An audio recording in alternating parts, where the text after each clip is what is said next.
ఆమేన్. రెండు చేతుల పైకెత్తి ఒకసారి దేవుని స్తుతిద్దామా. దేవుని పరిశుద్ధ నామమున కూడిన మీ అందరు కూడా ప్రభువు నామమున ప్రత్యేకమైనటువంటి స్తుతులు వందనాలు నేను చెల్లిస్తున్నానండి. ఈ ఫిబ్రవరి నెల ఆఖరి ఆదివారాన్ని దేవుడు మనందరికీ బహుమతిగా అనుగ్రహించి ఉన్నాడు. దేవుని సన్నిధిలోనికి ఈ రీతిగా రావడానికి ఆయన కృప చూపి ఉన్నాడు. మరి విశేషంగా మనందరినీ కూడా సజీవులున్న భూమిలో మీద నిలబెట్టి దేవుని వాక్యాన్ని ధ్యానించడానికి ఆయన అత్యంత విలువైన తన సమయాన్ని మనకందరికీ అనుగ్రహించినందుకు ఆయనకి ఎన్ని వేల స్తుతులు స్తోత్రములు చెల్లించిన ఆయన రుణాన్ని మాత్రం మనం ఎవ్వరం కూడా తీర్చుకొని చాలలేము. ఎంతమంది దేవుని సన్నిధిని బట్టి ఆనందిస్తున్నారండి? దేవుని వాక్యాన్ని బట్టి ఎంతమంది ఆనందిస్తున్నారు? దేవుని వాక్యం వచ్చేటప్పుడు దాన్ని ఆసక్తితో అంగీకరించాలట. దేవుని వాక్యము వినే వారికి కొన్ని క్వాలిటీస్ ఉండాలి. దేవుని వాక్యానికి ఉన్న వినడానికి కావాల్సిన క్వాలిటీ ఏంటంటే, మొదటిది దేవుని వాక్యం మీద మనసు ఉండాలి. రెండవది దేవుని వాక్యాన్ని అంగీకరించే మంచి బుద్ధి ఉండాలి. మూడవది దేవుని వాక్యం పట్ల ప్రత్యేకమైన శ్రద్ధ ఉండాలి. ఈ మూడు ఉంటే దేవుడు మీతో మాట్లాడతాడు. లేకపోతే నా దేవుడికి ఈగో ఎక్కువ. నా దేవుడికి ఏమి ఎక్కువ అండి? చాలా. అందరూ అనుకుంటారు, చాలామంది వాక్యం తెలియక అందరినీ రక్షిస్తాడు దేవుడు అనుకుంటాడు. అందరినీ రక్షించడానికి ఆయన రాలేదు. ఆయన ఏర్పాట్లో కొంతమంది ఉన్నారు. ఆయన ఏర్పాట్లో ఉన్నవారికే ఆ రక్షణ. ఆ ఏర్పాట్లో ఉన్నావు కనుకనే ఈ మందిరంలోకి వచ్చావు. ఈ మందిరంలోకి వచ్చిన నీవు దేవుని వాక్యాన్ని ఇష్టపూర్వకంగా అంగీకార మనస్సుతో చెప్పేవారిని బట్టి కాదు. ఎవరిని బట్టి కాదండి? చెప్పేవారిని చూడకూడదు. ఎవరిని చూడాలి? నువ్వు చెప్పాలి. దేవుని వాక్యం చెప్పేటప్పుడు నేను చూస్తున్నాను, కొంతమంది బుర్రల కిందకి, కొంతమంది చదువుకోవడం. ఇది కాదు. దేవుని వాక్యం చెప్పేటప్పుడు బోధకుండా ఏం చేయాలి? చూస్తూ వినాలి. ఈ మీకు ఎందుకు హెచ్చరిక చేస్తున్నామంటే మీ మేలు కొరకే. మేమేదో హైలైట్ అయిపోవాలని కాదు. నేను హైలైట్ అయిపోవాలంటే ఇంకా జస్ట్ 4 lakhs ఖర్చు పెడితే మొత్తం ఊరంతా ఫ్లెక్సీలు పెట్టేసుకుని హైలైట్ చేసేయగలను. ఆ పబ్లిసిటీ జ్ఞానం నాకు ఉంది. అందులోకి ఎందుకు ఎట్లేదంటే దేవుని పనిగానే చెయ్యాలి. ఎందుకంటే మేము బాగా వాక్యాన్ని వంట పట్టించుకున్న వాళ్ళం కాబట్టి ఆ దిశగా రెండో దిశగా ఆలోచన చేయం. దేవునికి మహిమ కలుగును గాక. హల్లెలూయా. చాలా జాగ్రత్తగా వినాలి. అగ్గితో మీరు ఏం చేస్తున్నారో చెలగాటం. జాగ్రత్త సమా. దేవుని వాక్యం చెప్పేటప్పుడు చాలా జాగ్రత్తగా వినడం అనేది ఫస్ట్ దేవునికి బిడ్డ యొక్క గొప్ప లక్షణం. దానిని ముందు డెవలప్ చేయండి. రెండవది, మీరందరూ కూడా దేవుని వాక్యాన్ని వినడానికి సిద్ధపడి రావాలి.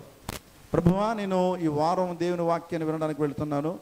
నా హృదయానికి సంబంధించింది, నా ఆత్మీయ జీవితానికి సంబంధించినటువంటి వాక్యాన్ని నువ్వు నాకు దైవదాసుల ద్వారా అనుగ్రహించని ప్రార్థనాపూర్వకంగా సిద్ధపడి దేవుని మందిరానికి ఏం చేయాలండి?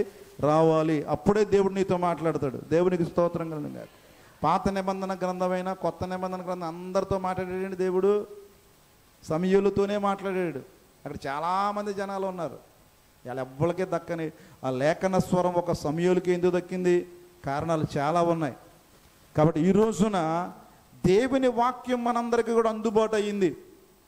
ఈ అందుబాటులోకి వచ్చిన వాక్యాన్ని మనం చులకనగా చేయడానికి వీలు లేదు. చాలా జాగ్రత్తగా ఆ వాక్యం మీద శ్రద్ధ పెట్టి తీస్తే మన ఆత్మీయ జీవితానికి, మన భౌతిక సంబంధమైన జీవితానికి, రెండు జీవితాలకి ఈ వాక్యం మిమ్మల్ని ఉపయోగపడుతుంది. కాబట్టి శ్రద్ధగా విందాం. దేవునికి స్తోత్రం కలుగును గాక. పోయిన వారం చెప్పిన అంశము, పోయిన వారం ప్రస్తావించినటువంటి ఆ లేఖనాంశం ఏంటంటే, ప్రభువుని మనం ఏ రీతిగా ఆనందపరచాలి. మన ఆనందాలకి అనేకమైన దారులు ఉన్నాయి భూలోకంలో. వాటిని బట్టి మనం ఎంతగానో ఆనందిస్తున్నాము. మన బిడ్డలు ఆనందించాలని వారి కొరకు ఆస్తులు పోగేస్తున్నాం. వారిని చక్కని స్కూల్లో చదివిస్తున్నాం. వారి మంచి బట్టలు కొంటున్నాం. వారికి మంచి ఆహారం అందిస్తున్నాం. వారి కొరకు ఎంతగానో, వారికి బాధ్యత లేకపోయినా, వారికి దాని మీద శ్రద్ధ లేకపోయినా, వారికి చిన్నది తగిలితే, చిన్న బాధ కలిగితే ఎంతగానో విలవిలవిలవిలవిలాడిపోతున్నాం. అక్కడెక్కడో సునీత అమలాపురంలో ఉంది. కిర్లంపూడిలో ఉన్నటువంటి ఈ అమ్మాయి ఏం చేస్తుంది? ఇక్కడ విలవిలవిలవిలవిలాడిపోతుంది. గల కారణం తల్లి మీద బిడ్డకున్న ప్రేమ. మరి నిన్ను కన్నా నీ తండ్రి నీవు ఆయన మాట వినకపోతే ఆయన కూడా ఏమవుతున్నాడు, అక్కడ సంతాపడుతున్నాడు. దేవునికి స్తోత్రం కలుగును గాక. నా బిడ్డలు నా మాట వింటలేదని హృదయంలో ఏం కడుతున్నాడట, సంతాపం ఉంటున్నాడట. ఆయనకి సంతాపం కలిగిస్తారో, ఆయనకి సంతోషం కలిగిస్తారో అది ఎవరి చేతుల్లో ఉందంటే మీలో ఉంది. ఆయన అటండి, ఆయన పిచ్చోడు, ఆయన ఆనందాన్ని మనలో ఎత్తుక్కుంటున్నాడు. దేవునికి స్తోత్రం కలుగును గాక.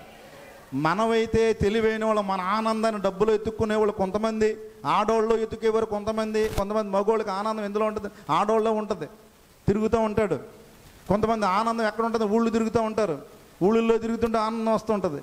కొంతమంది తిండిలో ఆనందం, కొంతమంది కట్టుకుంటే ఆనందం, కొంతమందికి ఇంట్లో ఉంటే ఆనందం, కొంతమంది ఫంక్షన్లకు వెళ్తుంటే ఆనందం.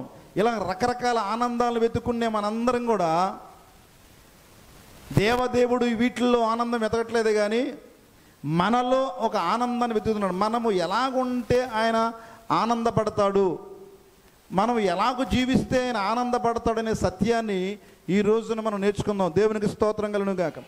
ఆయన ఆనందపరచడానికి ఒక అద్భుతమైన చిట్కా ఏంటంటే, ద్వితీయోపదేశకాండము 30వ అధ్యాయము 10వ వచనంలో ఒక అద్భుతమైనటువంటి మరి సూచన లేదా సలహా లేదా ఆజ్ఞ అనుకుంటారో దాన్ని మీరు చదవండి. దేవుడు ఏ రీతిగా ఆనందిస్తారో తెలుస్తుంది. మరియు నీ దేవుడని యెహోవా నీ చేతి పనులన్నిటి విషయంలోనూ, నీ గర్భాల విషయంలోనూ, నీ పశువుల విషయంలోనూ, నీ భూమి పంట విషయంలోనూ నీకు మేలు కలుగునట్లు నిన్ను వర్ధల చేస్తాడు. అది ఈ ధర్మశాస్త్ర గ్రంథమందు వ్రాయబడిన ఆయన ఆజ్ఞలను కట్టడలను నీవు గైకొని నీ దేవుడిని యెహోవా మాట విని నీ పూర్ణ హృదయముతోనూ నీ పూర్ణమైన ఆత్మతోనూ నీ దేవుడిని యెహోవా వైపు మళ్ళినప్పుడు యెహోవా నీ పితరుల యందు ఆనందించినట్లు నీకు మేలు చేయుట యందు నీ యందును ఆనందించి నీ వైపుకు మళ్ళుతాడు. దేవునికి స్తోత్రం కలుగును గాక. ఆయన ఆనందం ఎందులో ఉంది? నీవు దేవుని వాక్యాన్ని ఎలాగా పూర్ణ హృదయముతోనూ పూర్ణ మనస్సుతోనూ, ఎవరో చెప్పారని కాదు, చెయ్యకపోతే బాగోదురా బాబు. కొంతమంది చూడండి, మా అమ్మ పెట్టిందిరా కాకరకాయ కూర తినకపోతే ఎడుతుంది అని 4 మొతికలు తినేసి వదిలేయడం కాదు. కొంతమంది ఉంటారు బ్యాచ్, వాళ్ళు చెప్పారని వీళ్ళు చెప్పారని చేస్తాను. అలా కాదు, అది అలా ఒప్పుకోవట్లేదు ఆయన. ఎలా చేయమన్నాడు ఆయన? నీ పూర్ణ హృదయముతోనూ నీ మనస్ఫూర్తిగా చేయి, లేదా మానే. నిన్నెవడు రమ్మన్నాడు ఇక్కడికి, ఆ తర్వాత కాలు దిగాను. నీ పూర్ణ హృదయముతోనూ నీ పూర్ణ ఆత్మతోనూ నీ దేవుడిని యెహోవా వైపు మళ్ళినప్పుడు ఆయన ఆజ్ఞలను ఆయన కట్టడలను నువ్వేం చేయాలట? గైకోవాలి. దేవునికి స్తోత్రం కలుగును గాక. నీ దేవుడిని యెహోవా మాట విని ఆయన ఆజ్ఞలను ఆయన కట్టడలను నీవు గైకోవాలి. అంటే దేవుని వాక్యాన్ని నువ్వు పాటించేవాడవైతే, అక్షరాల దేవుడు ఏదైతే చెబుతున్నాడో ఆ చెప్పబడుతున్న వాక్యాన్ని పాటించగలిగే వ్యక్తివైతే నిన్ను చూడగానే ఒక స్మైలు, నిన్ను చూడగానే ఒక లాఫింగ్, నిన్ను చూడగానే ఒక ఇష్టం, నిన్ను చూడగానే నేను పట్టుకోవాలని, నీ దగ్గరే ఉండాలని, నీ ప్రక్కనే పడుకోవాలని, నీ పాటే వినాలని, నీ మాటే వినాలని ఆయనకి ఎంతో ఆశ. దేవునికి స్తోత్రం కలుగును గాక. నీ సొంత పిల్లలు ఉన్నారు, నీ మాట వినడం లేదు. నీ ఎదురింట్లో ఒక పిల్లోడు ఉన్నాడు, అలా ఏ మాట చెప్పినా వింటున్నాడు. అప్పుడు ఎవరిని ఇష్టపడతావు? నిజం చెప్పేద్దాం, అబద్ధాలు ఎందుకు గుళ్ళోని? రెండో వాళ్ళు ఎవ్వరైతే మన సొంత కడుపు పెట్టిన బుడ్డి అయితే ఎందుకండి మాట ఏంటండి, వెదవండి వాడు. మహాతల్లి ఏ తల్లిగా అన్నదో ఎంత వినయవండి. ఇలా చిన్న పని చెప్తే చాలండి, ఎంత పెద్దలంటే ఎంత గౌరవం అండి. ఎవరికంటే కన్నామండి, ఏ బిడ్డ అయితేనే అందరు కూడా మన బిడ్డలని, ఆ బిడ్డని ఏం చేస్తుందండి ఈ తల్లి? ఇష్టపడుతుంది.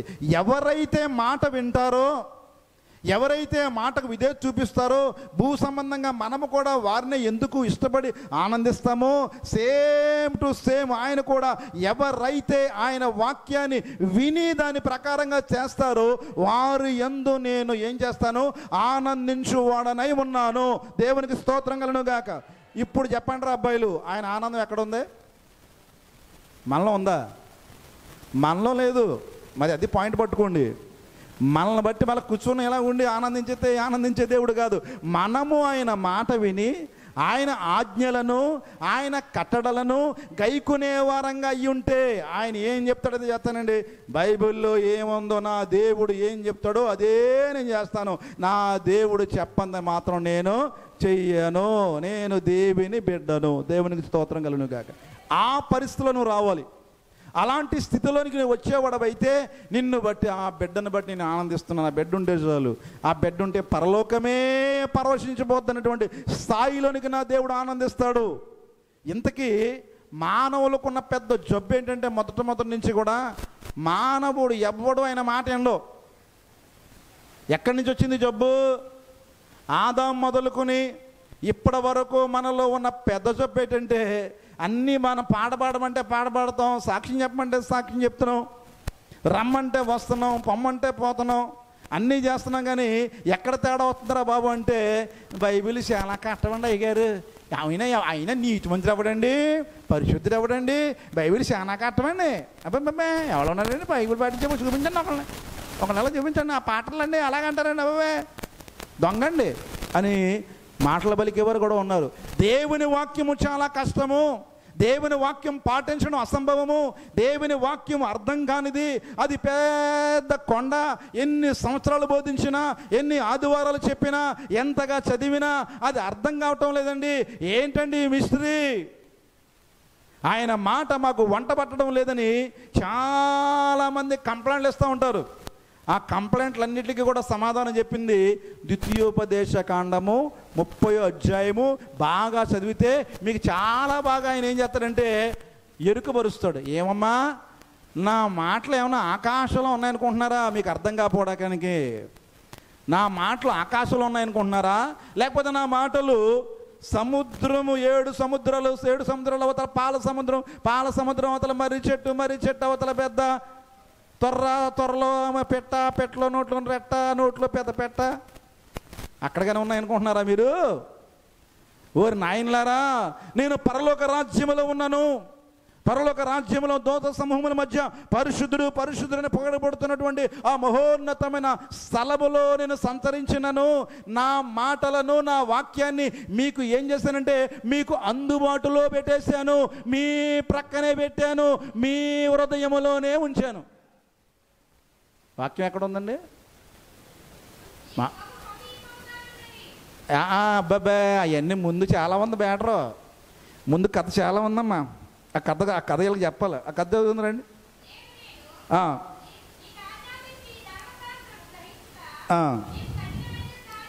నీకు అలా ఈ ధర్మశాస్త్రం నీకు కఠినమైంది ఏం కాదురా అబ్బాయి, అది కష్టమైంది కాదు. నువ్వు అనుకున్నావు నువ్వు కష్టమని. దీని మీద ఇంట్రెస్ట్ ఉంటే, శ్రద్ధ ఉంటే ఏది కూడా ఏం కదండి చెప్పండి. ట్రైన్ ఫుల్ బిజీ, బస్సులు లేవు, ట్రైన్లు చాలా బిజీగా ఉన్నాయి. హైదరాబాద్ వెళ్ళాలి. హైదరాబాద్ రాత్రి ఒక 50,000 కలిసి వస్తాయి అంటే ఏం చేస్తాం చెప్పండి? నీరసంగా ఉంది, తలనొప్పిగా ఉంది, కాళ్ళు చేతులు సహకరించడం లేదు. ఏం చేస్తాం? ఓ పారాసెటమాల్ వేసేసి శుభ్రంగా నూనె రాసేసుకుని వేడిగా టీ పెట్టే, వేడి నీళ్ళు పెట్టే, ఇప్పుడు స్నానం చేసేస్తాను ముందు అర్జెంటుగాని. లేకపోయినా ఇక్కడికి వచ్చేది ఊపు. దేని మీద? 50,000 మీద ఎంత శ్రద్ధ ఉందో. అడ్రోడ్డుకి పోయి ప్రతి లారీ ఆపేసి ఆడు తాగుపోతాడు. ఎలా తాగుతూ వస్తుంటాడు, అటు తోలుతుంటాడు. వీడు ఎవరు తీసుకెళ్ళాడని చూడలేడు. వీడికి ఏం కనపడుతుంటుంది? భలే దొరికింది లారీ అనుకుంటాడు. ఎక్కేస్తాడు. పోనే ఎంత కావాలి అంత ఇస్తాను, నీకు ఎంత 200 ఇచ్చేస్తాను, పోనే బాబు. ఎక్కడ ఆపకోసమా, కావాలితే నీకు టీ ఇప్పిస్తాను అంటాడు. ఇప్పుడు ఎక్కడ పోవాలి? పొద్దున్నే దగ్గరనే కట్ట. ఏముంది బాబు దాని మీద? శ్రద్ధ. దేవునికి స్తోత్రం కలుగును గాక. మరి దీని మీద ఏమి లేదు, శ్రద్ధ లేక చెప్తున్నాడు. నా ధర్మశాస్త్రం ఏమీ కఠినమైనది కాదు, దూరమైనది అంతకన్నా కాదు. మనము దానిని గైకొన్నట్లు ఎవడు ఆకాశమునికి ఎక్కిపోయి మన యొద్దకు దాన్ని తెచ్చును. నువ్వు అనుకోవచ్చు, ఏమండి ఈ వాక్యం మాకు అర్థం కావటం లేదండి, ఎవరు మాకు అర్థమయ్యేలా బోధిస్తారు, మాకు అర్థమయ్యేలా బోధించేవారు ఎవరు లేరండి, మాకు అర్థమయ్యేలా వివరించేవారు ఎవరు లేరండి, ఈ వాక్యం మాకు అర్థం కావటం లేదండి అని నువ్వు చెబుతున్నావేమో. ప్రియ సహోదరుడా, ఇది ఆకాశంలో ఎక్కడ 7 ఆకాశాల్లో నేను దేవుని వాక్యాన్ని దాచలేదు, 7 సముద్రాల అవతల నేను పెట్టలేదు. అదే రాస్తున్నాడు, చదువు తల్లి. అది ఆకాశం ఉండినది కాదు, దాన్ని విని గైకున్నట్లు ఎవడు సముద్రము దాటి మన ఎదుగు తెచ్చునని నీవు అనుకొననయాలా. నీవేమనుకుంటున్నావు? ఇది అర్థం కాదండి, అబ్బే చాలా కష్టమండి అయ్యారు. బైబిల్ అండి అయ్యి బాబు అనకండి బాబు, ఎంత కష్టమో. బైబిల్ కష్టమని ఎవరు చెప్పారండి? దేవుని మాట చాలా చాలా సులభము. నీకు శ్రద్ధ ఉంటే, దేవునికి స్తోత్రం కలుగును గాక. నీకు శ్రద్ధ లేకపోతే ఎంతకంటే బండరా ఇంకోట్లేదు. నీకు శ్రద్ధ ఉండాలి ఫస్ట్. అభ్యాసము కూసు విద్య అని ఒక సామెత ఉంది. సాధన చేస్తేనట సాధ్యము కానిది. చెప్పండి, సాధన చేస్తే. ఒకప్పుడు ఆడోళ్ళు సైకిల్ దొక్కితే ఎలా చూసేవారు? ఇలా తిరిగి చూసేవారు. ఇప్పుడు వాళ్ళు నేర్చుకుంటే ఇప్పుడు ఎవరు చూస్తున్నారు? ఎవడో చూడడం. ఆడోళ్ళు డ్రైవింగ్, మా కారు డ్రైవ్ చేసి ఎవరైనా చూస్తున్నారా బాబు? చెప్పండి, ఎవరైనా చూస్తున్నారా? ఒకప్పుడు 20 ఏళ్ళ క్రితం పోయింది. సాధన చేశారు వాళ్ళు. సాధన చేస్తే అందరూ కూడా అలవాటు అయిపోద్ది. దేవునికి స్తోత్రం కలుగును గాక. హల్లెలూయా. సాధన చేయమంటుంది వాక్యము. ఇది దూరమైనది కాదు, కఠినమైనది కాదు. ఇది ఆకాశములో ఉండినది కాదు, సముద్రము అవతల ఉండినది కాదు.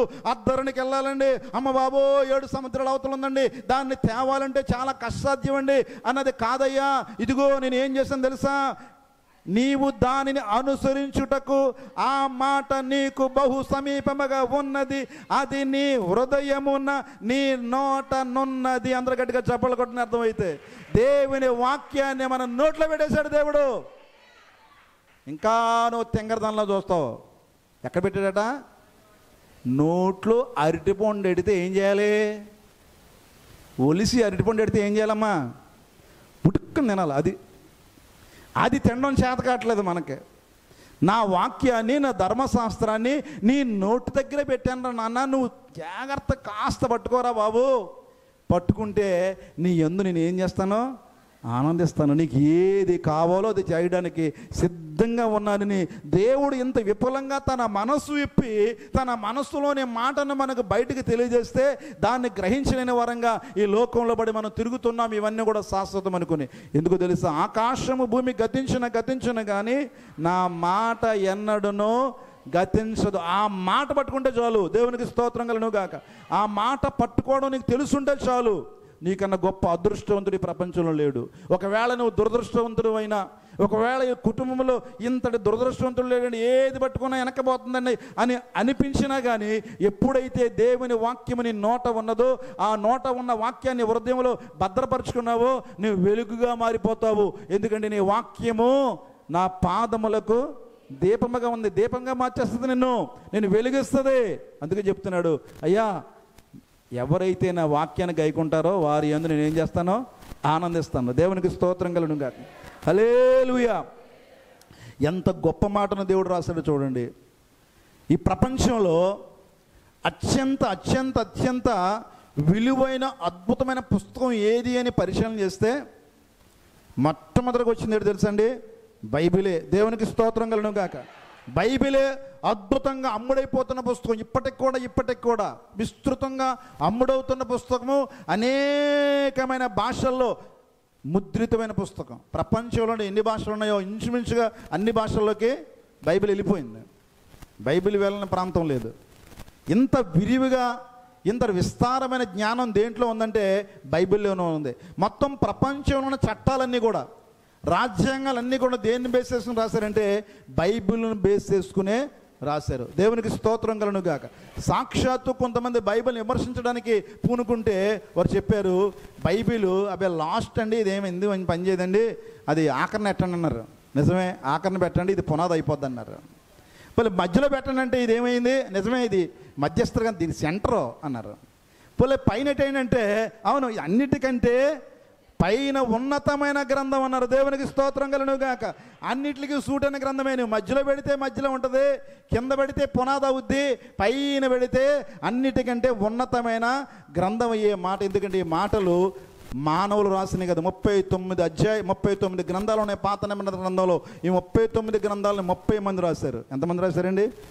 27 గ్రంథాలని ఎంతమంది రాశారు? 9 మంది రాశారు. మొత్తం 39 మంది మనుషులు 1600 సంవత్సరాలు పట్టింది బైబిల్ రాయడానికి. ఎంతమంది పట్టిందండి? 1600 సంవత్సరాలు. అంటే టైం తీసుకుని రాయించాడంటే ఎంత గొప్పగా ఉంటుందండి? చెప్పండి, ఎంత గొప్పగా ఉంటుంది. దేవునికి స్తోత్రం కలుగును గాక. ఎంత స్పాన్ తీసుకుని చారిత్రక విషయాలు, జరిగిన విషయాలు, జరుగుతున్న విషయాలు, జరగబోయే విషయాలను కూడా ప్రస్తావించినటువంటి అద్భుతమైన మేధస్సు గల గ్రంథం ఏదంటే అది బైబిల్ మాత్రం. అందుకనే విరివిగా బోధించబడుతుంది. అనేక మందిరాలలో అనేక దైవజనుల ద్వారా విస్తృతంగా వ్యాపితమవుతున్న అద్భుతమైన జ్ఞానం ఇది.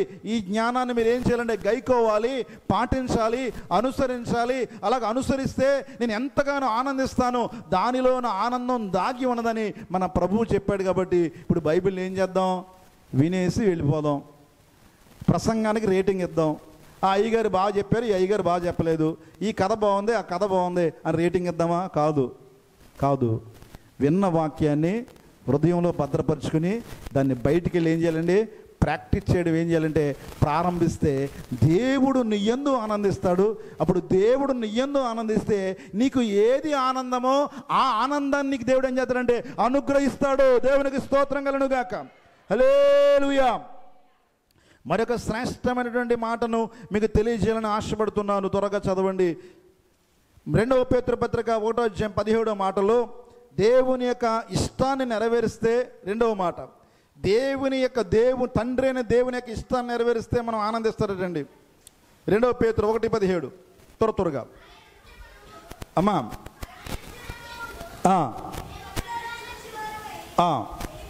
తెలిపితే ఈయన యందు నేను ఆనందిస్తున్నాను అను శబ్దము మహాదివ్య మహిమ నుండి ఆయనకు వచ్చినప్పుడు తండ్రి వలన దేవుని ఘనతయు మహిమను పొందగా ఆ పరిశుద్ధ పర్వతం మీద ఆయనతో కూడా ఉండిన వారమై ఆ శబ్దాన్ని విన్నామని శిష్యుడైనటువంటి పేతురు మిగిలిన శిష్యులు సాక్ష్యం ఇస్తున్నారు. ఎవరి గురించి? యేసు ప్రభు గురించి. యేసు ప్రభుని గురించి అట తండ్రి అయిన దేవుడు ఏం చేశారట, మహా గొప్పగా ఆనందిస్తున్నాడట. ఎందుకు ఆనందిస్తున్నాడంటే ఈ లోకంలో ఉన్నంతకాలం తన ఇష్టాన్ని కాదు కానీ తండ్రి ఇష్టాన్ని మాత్రమే యేసు ప్రభు వారు చేశారట. దానిని బట్టి ఇది ఎవరు ఆనందించారండి? తండ్రి ఆనందించాడు. అలాగే ఈ భూమి మీద బ్రతుకుతున్న మనము కూడా మన పరలోకపు తండ్రి యొక్క ఇష్టాన్ని మనం ఏం చేయాలండి? నెరవేర్చేవారమై ఉన్నాము. దేవునికి స్తోత్రం కలుగును గాక. తండ్రి నేను వేరుగా లేము. నేను నా తండ్రి చిత్తాన్ని నెరవేర్చడానికి వచ్చాను. నా తండ్రి యొక్క అభిష్టాన్ని నేను చేస్తాను. నా అంతట నేను రాలేదు. నా క్రియలన్నీ కూడా తండ్రి క్రియలు. ఆయన ఏది చెబితే అదే చేస్తానని తండ్రి చిత్తానికి, తండ్రి ఇష్టానికి పరిపూర్ణంగా సమర్పించుకున్నాడు కనుక అప్పుడు ఆ మహా గొప్ప శబ్దము, ఈయన నా ప్రియ కుమారుడు, ఈయన యందు నేను ఏం చేస్తున్నాను? ఆనందిస్తున్నాను. అటువంటి సాక్ష్యము తండ్రి ద్వారా మనం సంపాదించాలంటే ఈ లోకంలో ఉన్నప్పుడే మనం తినే తిండి దగ్గర నుంచి, చూసే చూపు వరకు, చేసే పని దగ్గర నుంచి, చేసే కార్యాల వరకు అన్నీ కూడా తండ్రికి అనుకూలంగా ఉన్నాయి లేవా, తండ్రి ఇష్టాన్ని నెరవేరుస్తున్నామా లేదా, ఇది తండ్రికి ఇష్టమా కాదా అని మనం ప్రభువు సన్నిధిలో ఏం చేయాలంటే అడిగి దాన్ని చేయాలి. దేవునికి స్తోత్రం కలుగును గాక. ప్రభువా నేను ఈ పని మీద వెళ్తున్నాను, అది నీకు ఇష్టమైతే పని చెయ్యి, నీకు ఇష్టం కాదు కదా వదిలే నాయన, వదిలే అని చెయ్యాలి ప్రార్థన. ఇచ్చేయి నాయన, ఇచ్చేయి, వెళ్ళిపోతున్నాను నాయన, ₹1 కలిసి వచ్చేయాలి నాయన, కలిసి వచ్చేయాలి నాయన, ₹2 వడ్డీకి తిప్పేస్తాను నాయన. కుదరదు. నీ ప్రార్థన ఎల్లప్పుడూ ఎలా ఉండాలంటే నీ తండ్రి నీకు ఇష్టమైతే చెయ్యి ప్రభువా, నీకు అనుకూలమైతే చెయ్యి, నీ ప్రణాళికలు ఉంటే చెయ్యి, లేదా నీకు ఇష్టం కదా వద్దు నాయన, అది ఎంత పెద్దదైనా, అది ఎంత మంచిదైనా నీకు ఇష్టం కాకపోతే వద్దు. ఈ ప్రార్థన నేర్చుకోండి. దేవునికి స్తోత్రం కలుగును గాక. అప్పుడు తండ్రి ఎంతగానో మురిసిపోతాడు. దేవునికి స్తోత్రం కలుగును గాక. తండ్రి ఇష్టాన్ని నెరవేర్చే కుమారుడవైతే, తండ్రి ఇష్టాన్ని నెరవేర్చే కుమార్తెవైతే నిన్ను బట్టి నా దేవుడు ఏం చేస్తాడంటే పరలోకంలో ఉన్న తన యొక్క దూత సమూహాన్ని చెప్తాడు, ఇదిగో చూసావా నా ప్రియ బిడ్డ, తనకి ఇష్టం ఉన్నా, తన చిత్తాన్ని నెరవేర్చుకునే ఆ యొక్క యోగ్యత ఉన్నా తన ఇష్టాన్ని నెరవేర్చుకోవట్లేదు. ఆమె ఏ ఇష్టాన్ని నెరవేరుస్తుంది? నా ఇష్టాన్నే చేస్తుంది. కొత్తగా పెళ్ళైన పెళ్లి కూతురు ఏం చేద్దండి? భర్త ఇష్టాన్ని చేయడానికి మ్యాక్సిమం ఏం చేస్తుంది? ట్రై చేస్తుంది. ఎందుకంటే ఇంటికాడ అమ్మ చెప్తే ట్రైనింగ్, వాళ్ళ అమ్మ ఏం చెప్తుందంటే, అమ్మ అల్లుడు గారికి ఏది ఇష్టమో అదే చేయి, ఆయనకి ఏం కూర ఇష్టమో చూడు, ఆయనకి టీ చప్పగా కావాలో తీపిగా కావాలో ముందు అడుగు, ఆయన ఇష్టాలు అయిష్టాలు ఏమైనా తెలుసుకో ముందు, అన్నీ కూడా అడుగు.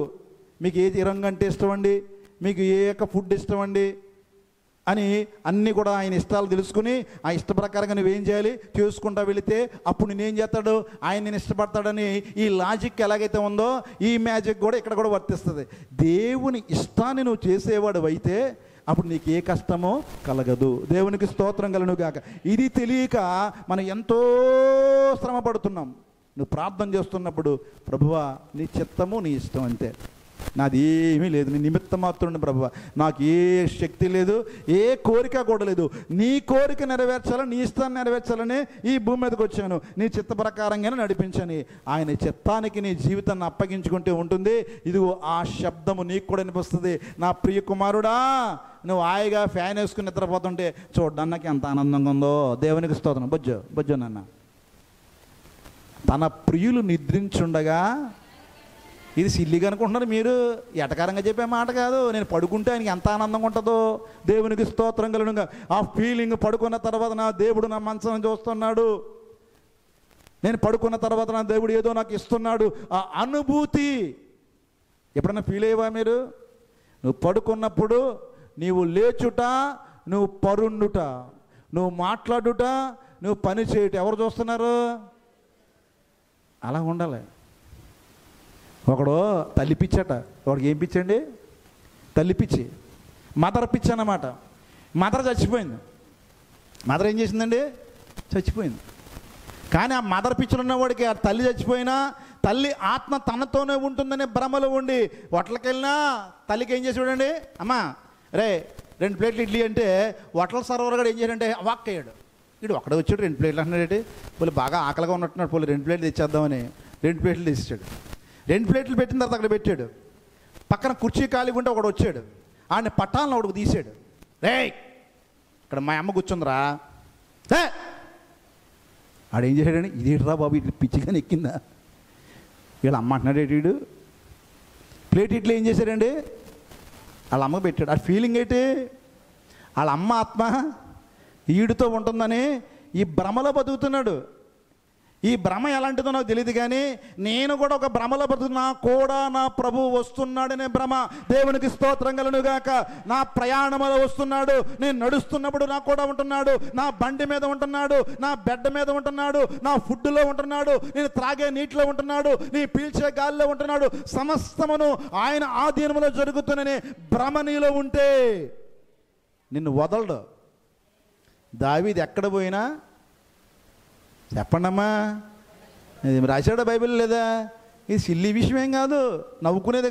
కూడా పోయాడట. దేవునికి స్తోత్రం కలుగునుగాక. కూడా పోతున్న అనుభూతి ఎవరు పొందేవారు? దావీదు తెలిసిపోయేది, నా దేవుడు నాకు కూడా ఉన్నాడని. సాంగ్సే సాంగ్స్, సాంగ్సే సాంగ్స్, సాంగ్సే సాంగ్స్. ఆ సాంగ్స్కి ఏమైపోయాడంటే తనమయమైపోయాడు. పరలోక రాజ్యములో దేవదూతలు లేరు, ఆ సాంగ్స్ లేవంటే ఆ అద్భుతమైన సాంగుల కంటే ఈ సాంగే ఆయనకి ఇష్టంగా ఉండేది. ఎందుకంటే ఆయన పోలిక, ఆయన సృష్టి, ఆయన స్వరూపము కాబట్టి ఆ స్వరం అంటే ఆయనకి ఇష్టం. ఆ అనుభూతులను రావాలి, ఆ శబ్దం నేను ఫాలో అవుతూ ఉంటుంది. అప్పుడు ఏం వినబడుతుంది? నీకు వినబడుతూ ఉంటుంది, నా ప్రియ కుమారుడా పడుకోరా, రాజుపాలు పడుకో, థ్యాంక్ యూ డాడీ. దేవునికి స్తోత్రం కలుగును గాక. నేను పడుకుంటున్నాను, నా సమస్యలన్నీ నీకు అప్పచెప్పాను, నేను నిమిత్తం నాకు దేవుడు నువ్వు పిలిస్తే వచ్చేస్తాను నాయన. దేవునికి స్తోత్రం కలుగును గాక. హల్లెలూయా. నువ్వు రమ్మంటే మేము రెడీ. ఇందులోకి ఎప్పుడే వచ్చేయాలి, రావాలా? రాక ఏడుపులు పడబబ్బులుని. ఆయన రమ్మంటే మనం ఏం చేయాలండి చెప్పండి?